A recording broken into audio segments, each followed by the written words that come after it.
ಇವು ಕತ್ಲೆ ಕತ್ಲೆ ಕತ್ಲೆ ಏನು ಕಾಣಿಸ್ತಿಲ್ಲ ನೋಡಿ. ನಮ್ಮ ಸ್ವಾಮೀಜಿಗಳು ಸ್ನಾನ ಮಾಡಕ್ಕೆ ಬಂದಿದ್ದೀವಿ. ಇಲ್ಲಿ ಕೃಷ್ಣಾ ನದಿ ನೀರು, ಇಲ್ಲಿ ನದಿ ದಂಡೆ ಮೇಲೆ ಇರೋದು ದೇವಸ್ಥಾನ ನೋಡಿ. ಅಲ್ಲಿ ಕಾಣ್ತಿದ್ದ ಲೈಟಿಂಗ್ಸು. ಇಲ್ಲಿ ಸ್ನಾನ ಮಾಡಕ್ಕೆ ಬಂದಿದ್ದೀವಿ.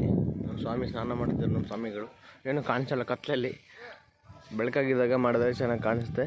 ಸಾರಿ, ಕತ್ಲಲ್ಲಿ ಏನು ಕಾಣಿಸಲ್ಲ ಸ್ವಾಮಿಗಳೇ. ನೋಡಿ ಇಲ್ಲಿ ಸ್ನಾನ ಮಾಡ್ತಿದ್ದಾರೆ ನೋಡಿ.